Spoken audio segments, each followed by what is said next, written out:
Larry, ¿cómo ves, coronel? ¿Cómo ve usted el papel de Pakistán en lo que está ocurriendo ahora mismo?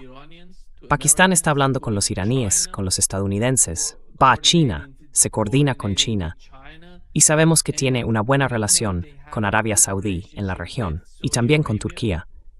En mi opinión, es un país clave en este momento.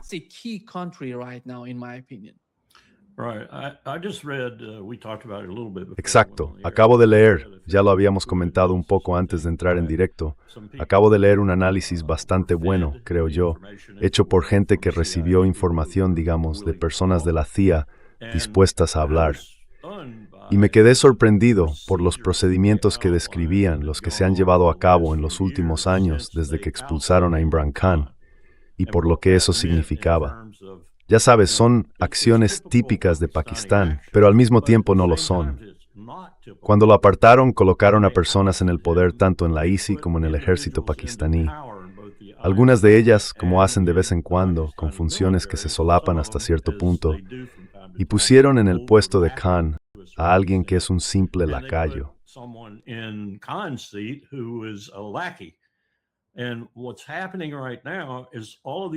Y lo que está pasando ahora, según este análisis, es que todas esas fuerzas están como vacilando, sin tener claro hacia dónde van en cada momento.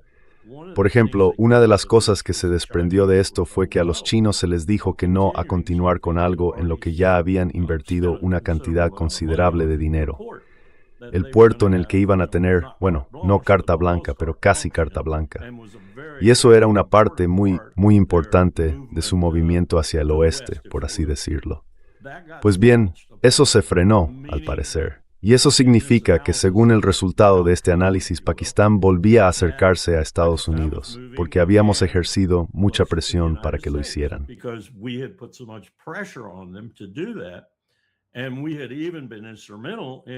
Y además, incluso habíamos sido decisivos para deshacernos de Khan, eso creo, me lo han dicho otros, y para poner en el poder a la gente que ahora gobierna Pakistán. Así que llegas a la segunda parte del análisis y tratas de entender de qué están hablando cuando dicen pero.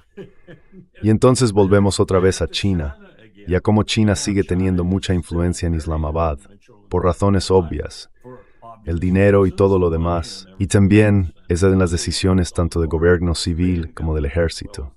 Así que ¿dónde están? Al final del análisis me pregunto, ¿dónde están en negociaciones?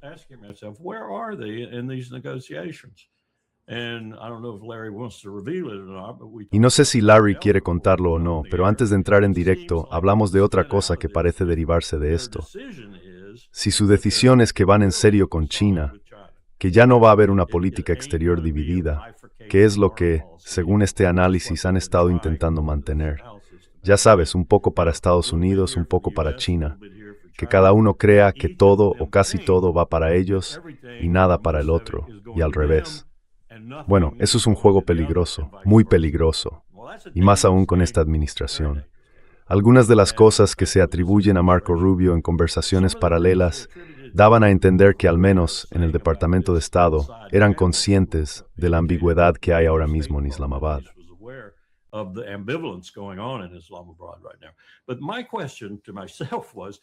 Pero la pregunta que me hacía a mí mismo era, ¿qué demonios significa esto en relación con esas negociaciones?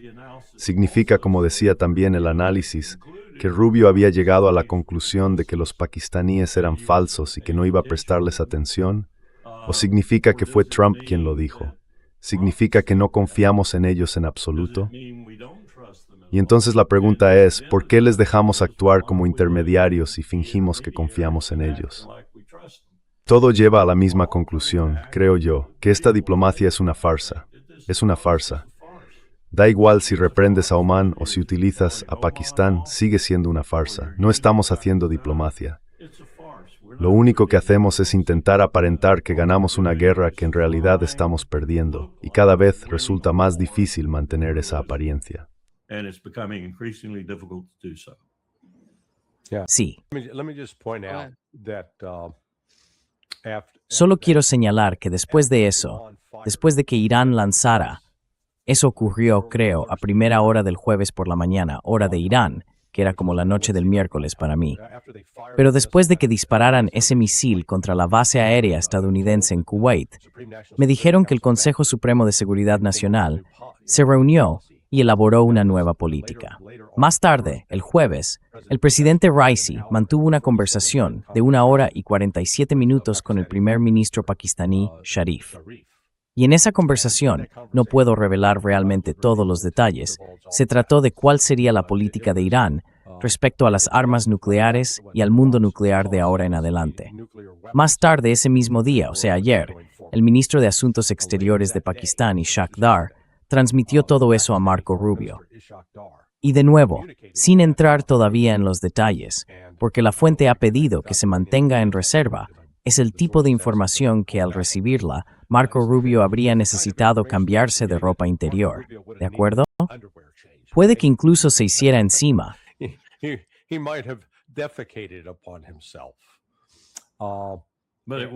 Pero eso demostraría la única conclusión que ofrecía este análisis, que Marco Rubio no confía en los pakistaníes más allá de lo que puede escupir.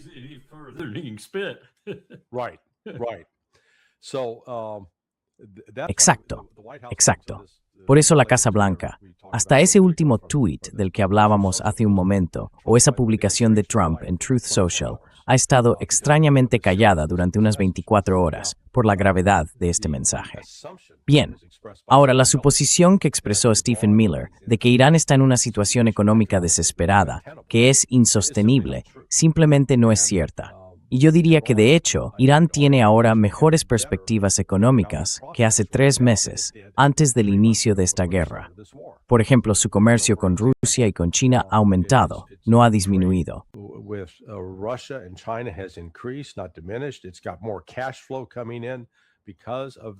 Tiene más flujo de caja entrando porque el precio del petróleo ha subido. Y el ataque de Estados Unidos e Israel contra Irán, el 28 de febrero, realmente hizo que China y Rusia dijeran, vale, tenemos que ponernos las pilas y apoyar a Irán más allá de lo que habíamos hecho antes. Así que ya sabes, Trump está intentando averiguar. Bueno, no estoy seguro de que Trump sea del todo consciente de esto, pero la gente que está a su alrededor se pregunta, ¿cómo demonios salimos de este lío? Porque ahora mismo estamos atrapados. No tenemos buenas opciones militares, a pesar de todo el golpe de pecho que estamos dando.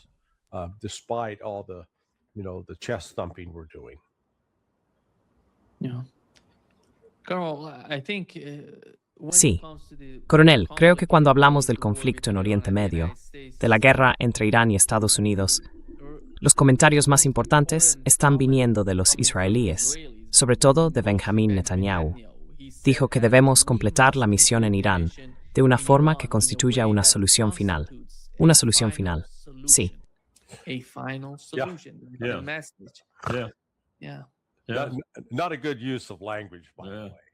No es una buena forma de expresarse, por cierto, pero él es muy cuidadoso con eso.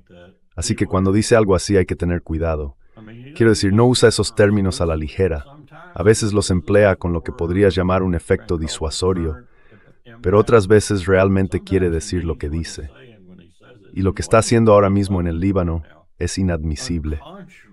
Empieza a parecerse a otra crisis como la de Gaza. Esta mañana Amnistía Internacional lo calificó, bueno, todavía no lo llamó genocidio, lo llamó limpieza étnica. Es una expresión bastante fuerte para que la usen ellos. Y creo que tienen razón. ¿Dónde va a poner el límite? ¿Va a detenerse como en 1982? Porque el otro bando le está dando una paliza. Puede ser, no lo sé. Pero si no, ¿dónde va a parar?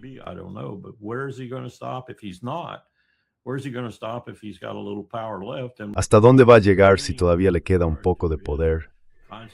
¿Y qué significa eso en relación con su atención a, digamos, si Trump decide volver a la guerra con Irán? Irán movería todas sus fuerzas, o al menos las que serían necesarias, sobre todo la Fuerza Aérea Israelí, las trasladaría para unirse a Trump en 1 o 2 semanas de bombardeos renovados sobre Irán, o seguiría con lo que está haciendo en el Líbano.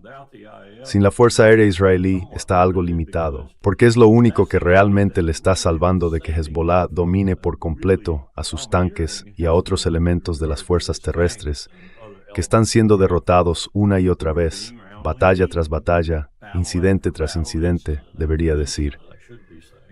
No sé hacia dónde vamos con los distintos frentes en los que está metido. Y según Haaretz esta mañana, ahora tiene 51.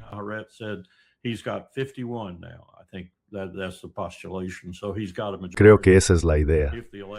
Así que si las elecciones se celebraran ahora mismo, él tendría la mayoría.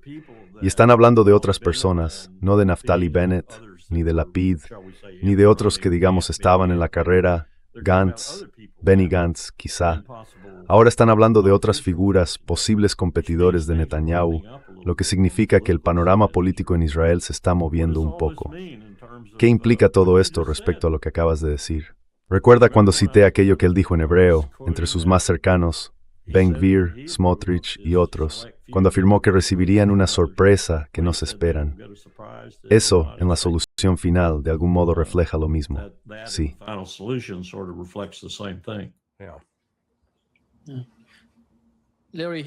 Larry, esto es lo que dijo Jonathan Pollard sobre el uso de armas nucleares. Esto fue que dijo. En Occidente, las armas nucleares, sean tácticas, estratégicas, de pulso electromagnético o lo que sea, se consideran algo que solo debería usarse como último recurso. Y aún así, con muchísimo cuidado, siguiendo lo que llaman una escalada controlada. En mi caso, no me importa si se empiezan a lanzar armas nucleares de inmediato. De forma responsable, sí, pero de inmediato. Y lo que yo llevo defendiendo es el uso de un arma, o varias, de pulso electromagnético contra Irán. Por eso estamos esperando a que nos ataquen.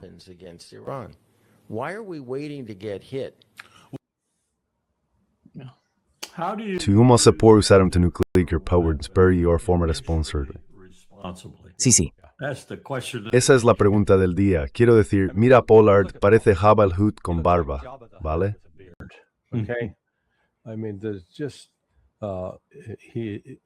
Quiero decir, es simplemente una persona despreciable, sin conciencia. Y ya sabes, habló con total ligereza sobre el uso de un arma nuclear. ¿Otra vez? ¿Con qué fin? ¿Para qué propósito? ¿Provocar una gran explosión en algún lugar? No. Mira, Israel, incluso con todas sus armas nucleares, no tiene la capacidad de borrar Irán de la faz de la tierra. Irán ha dejado muy claro que cualquier ataque de ese tipo sería respondido con una represalia a gran escala. Así que esto no es una receta para la paz, es una receta para la destrucción total. Y el resultado más probable sería la destrucción total de Israel. Si queremos llamarlo el lado positivo, pues sería ese. Pero llegar a eso, de nuevo, nos lleva a una dimensión de horror sobre la que alguien como Pollard puede hablar con tanta ligereza.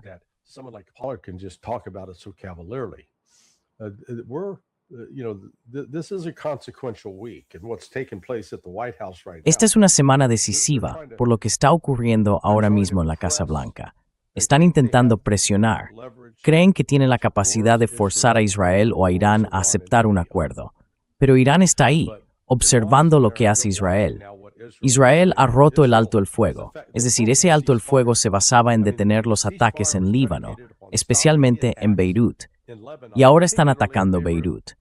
Irán ha dejado claro que si eso ocurre, van a empezar a responder. Así que se creo, en es más, que muchas probabilidades de que haya una incendiarse y de que haya destrucción mucha, tanto para los israelíes como para la presencia militar estadounidense en la zona.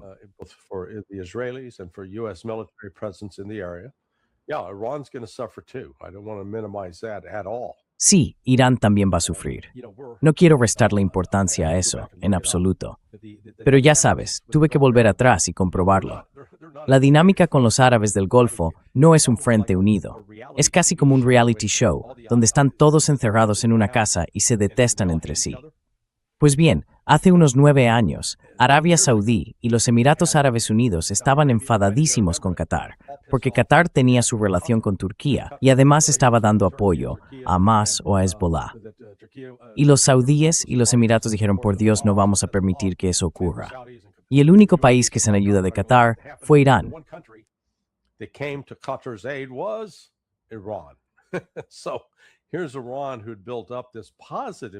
Así que aquí tenemos a Irán, que había construido una relación positiva. Y luego, durante el último año, Arabia Saudí y los Emiratos Árabes Unidos se han estado enfrentando entre ellos.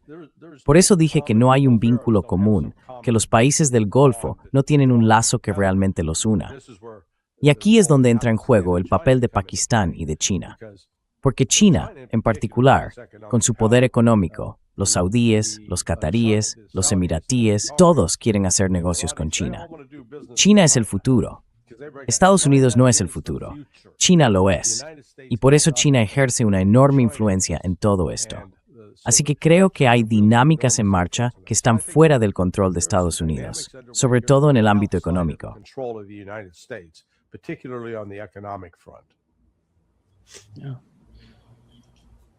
Sí. Coronel, Larry dijo que la guerra sería devastadora para Irán, y mucha gente en Irán lo sabe. Hablan de ello todos los días, a cada minuto. Hablan de lo devastadora que ha sido esta guerra para Irán hasta ahora, y de cuáles serían las consecuencias si continuara. Pero el punto principal para ellos es, ¿qué otra opción tenemos?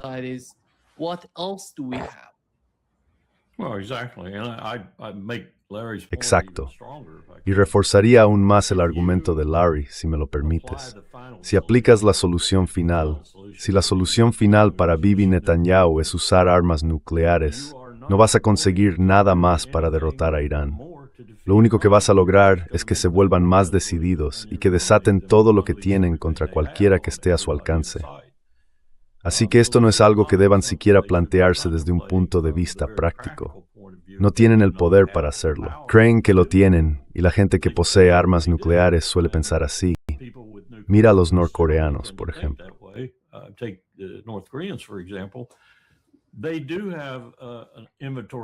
Tienen un arsenal de armas, sí, pero es solo un elemento disuasorio, nada más. Si llegaran a lanzar todas esas armas contra Corea del Sur, acabarían siendo derrotados. No tengo ninguna duda de eso. La cuestión es, ¿merece la pena provocar ese nivel de destrucción y esa humillación? Porque desaparecerían. En ese momento ya no habría ninguna duda sobre la reunificación de la península. En resumen, las armas nucleares no son necesariamente el final del juego. Estos cyber los tipos, los modelos, los misiles y sobre todo la enorme capacidad de destrucción del planeta entero entre nosotros y Rusia.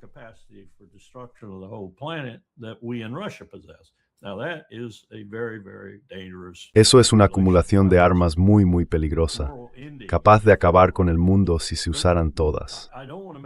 No quiero restarle importancia a las armas nucleares, desde luego, pero no es algo en lo que Bibi deba confiar pensando que le va a resolver todo a su favor, porque no lo hará. Lo convertiría en un paria aún peor de lo que ya es. Cuando uno mira a esa gente, a los que le rodean, como Lapid o Naftali Bennett, e incluso algunos que intentan parecer un poco menos draconianos, en realidad todos están cortados por el mismo patrón. Del mismo patrón del que salieron los nazis, del que salió Hitler. Lo siento, pero esa es la verdad.